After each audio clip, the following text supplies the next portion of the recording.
Alright, YouTube. M-Cool40 here, guest starring on Mr. Prowinston's channel. Today, it would appear that he has asked me to do a deck profile for him. What were you playing, Mr. Prowinston? I was playing an Inzector deck, and it was a very, very standard. It's just, as most of y'all know, if y'all keep up with me on Facebook, I do not like tour guides, so I decided to take out tour guides for 3 guavas. And then, as most of y'all know, Jeff Jones and Jesse Semick decided to play the guavas also, but they play like Thunder Kings and Blackluster Soldiers and all that. Alright, let's dig right into the beef of the deck. Let's see the Alright, well, the monster lineup is very simple. 2 Effect Veilers, 2 Maxis, 1 Sangan, 1 Dark Arm, 3 Jurak Guavas, 3 Dragonflies, 3 Centipedes, 3 Hornets, and a Gigamantis. Very standard, just 19 cards or whatever. I don't believe in playing probably more than 20 cards, so as far as monsters. Do you find, with the current monster lineup, do you find inconsistencies with getting to that Hornet? No, not really, because if the deck was like this, then it will only be worried about Hornet. Yeah. But now I can worry about Hornet and probably Dinosaur, in the sense of just abusing the Jurak guy. And sometimes I Monster Reborn it and do some funky plays with it. Alright. Do you regret not playing Jurak Bellow? Like, did you ever feel like you needed it? I didn't even know that card existed until earlier on, so I probably would have played that shit. Alright. The Magic lineup is Foolish Burial, Allure of Darkness, Heavy Storm, Monster Reborn, Dark Hole, 1 Book of Moon, 2 Forbidden Lands, 2 Mystical Space Typhoons, and 2 Potter Dualities. Alright. And you feel duality helped? Yes, I do. 1 Trap Dust Shield, 1 Bottomless Trap Hole, 1 Torrential Tribute, 2 Solemn Warnings, 3 Fiendish Chains, and the last trap card is a tech of mine. This card is only good, Layer Wire is only good to me because it's exceptional in the Rabbit matchup. And not only I can remove my Inzectors for the Levier play, I can also remove Maxi.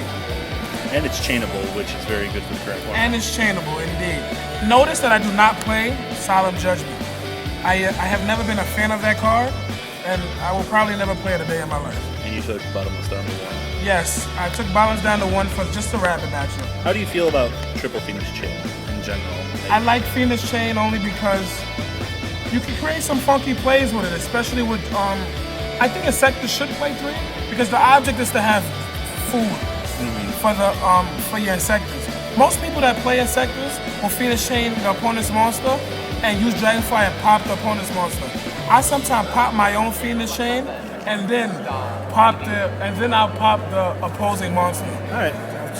Let's dig into the extra deck then. The extra deck is 1 Doka, 1 Lagia, 1 Giga Brilliant, 2 Leviers, 2 Leviathans, 2 Wind-Up Zimains, a Chimeratech Fortress, a Stardust, a Black Rose Dragon, Ancient Fairy Dragon, Armory Arm, and Brio. It seems pretty standard. The side deck most people might have questions of, but after a lot of playtesting with a lot of my friends, this is what I came up with, and it was very solid to me.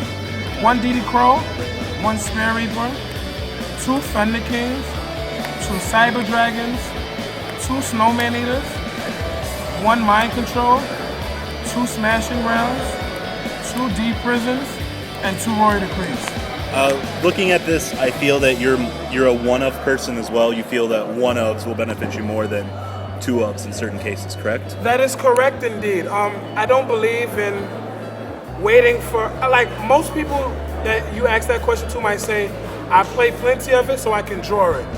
Yes. I believe that if you side deck properly and everything is there, then you should do well. Okay. Any final comments on this drill? I just would like to tell everybody that I'm a strong believer in Inzectors. That's the only reason why I was pumping it up on my Facebook a lot. It took me 1 month to decide on what I was going to play, and each week I played Rabbits, Wind-Ups, and Inzectors. And the last week I decided to play Rabbit. Then I switched to Inzectors because they're just stupid. Like, they just escape game mechanics a lot. And it's very simple, complex. The whole deck can be common except for the obvious. But the vendors here today let me just borrow the holo cards, and I just played it for you. And it's very affordable to everyone that can't play tour guides if they don't want to.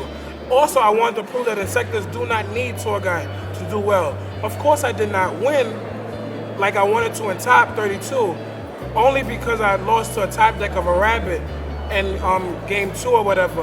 The rabbit deck did 2-0 me, but you do not need tour guide for the deck. Some people might like Card Trooper. Some people might like Missing Tomato. I'm a huge fan of Guava. All right, thank you, Drill. Thank you, man.